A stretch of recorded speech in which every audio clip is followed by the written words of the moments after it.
Oh, hey everybody, Backpack Hack here, coming at you with another trail tip. And I thought I'd do a video today on the basics of using one of the most vital pieces of gear that you will ever own, and that is a compass. I won't be discussing any navigation techniques. I will be discussing how to properly handle, store, and maintain this great piece of gear that you purchased. So stick around and let's get started. Now, in order to properly use a map and a compass, you've got to have a functional compass. So the first thing you want to do is when you get a compass is make sure that it works and that it's accurate. One of the methods I use is, because I live in a city where the streets are due east and west and due north and south, they're lined up right with the cardinal points of the compass. It's very easy for me to just go out into the street and sight down the street while standing on the curb and see that if it's directly on one of the four cardinal points, if the curb I see in the distance is accurate. If it isn't, I would consider the compass suspect. You also want to make sure that the needle moves freely inside the bezel. And to do this, you simply hold it flat and spin the compass to make sure that the needle doesn't catch on anything and that there are no broken parts or missing parts. That way you have a working compass. It's also very important to note that you don't want things like your cell phone or any gear that you have in your pocket might affect your compass. When you're holding it here, you want to hold it flat and level. When you're simply taking a compass reading, when you want to take a bearing, you want to hold it out at a distance so you can sight through the compass for your distance, and then you adjust your mirror so you can read the dial without having to do this, because when you do this, you will turn it. There are a lot of other things that can affect your compass, like if you're out hunting, you don't want your hunting firearm hanging off of one arm while you're holding the compass here reading the other one, because a firearm has a lot of metal in it and can affect the needle. There are a lot of other things that can affect the needle.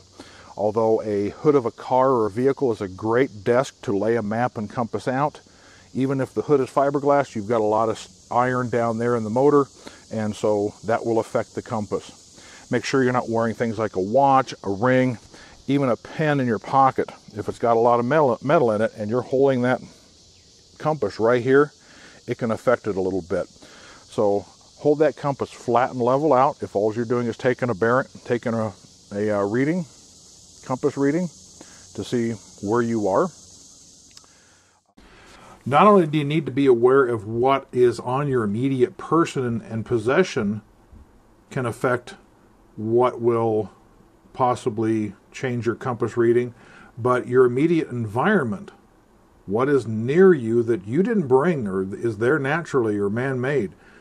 You need to be very well aware of what could possibly affect your compass reading. Even a rock that you set your compass on can affect the needle. It's always best to verify a compass before you head out on a trip. Even if you don't plan on using the compass, you may want to verify it. And that's something I do, very, very simple. And it doesn't have to be necessarily street. It can be two known points. You could say, go to the end of your sidewalk, and maybe you see a church steeple a few blocks away, and you can take a reading after you've got the declination set, and you can take a reading of that church steeple and memorize like 238 degrees or 94 degrees or whatever it happens to be, and remember that or write it down, and that way you can use it anytime to simply walk out to the end of your sidewalk, sight down towards that church steeple or whatever structure in the distance that you were using to see if you come up with the same reading. Any compass that has been dropped and taken a hard jar or immersed or somehow misused or mishandled would be considered suspect. And when you're out in the field and you don't have a verifiable way to confirm that the compass is accurate, what you may want to do is just simply have a backup compass. A backup can serve a lot of the functions if the needle in your primary compass is suspect, and you can still use both of them in conjunction to get where you want to go. Any compass that has gotten dirty, which they really shouldn't, they might get a little wear on them, which is normal. But if you actually dirty, like you drop it in the mud or something, just simply take a cloth, dip it in water and dampen it and wring it out and dampen it and then just wipe it off. You may need to take a toothpick or the tip of your knife to dig out some of the dirt from the crevasses, but you definitely don't want to sit here and dunk it in water. To store your compass, obviously you want to have it to keep away from strong magnetic fields. You don't want to have it, say, in your box of magnets that your child uses for their science projects. You want to keep it away from electronics. You don't want to just toss it up on the TV or set it on your computer. Keep it away from those. Also, if you do have two compasses, you might want to keep them separated. You don't want to store them next to each other because one could alter the other in terms of accuracy. So, those are the basics of how to handle a compass, and in other videos I'll get into actually how to use these out in the field for navigation. Once you buy a quality compass and learn how to properly maintain it and use it and keep it in good shape, it should last a lifetime.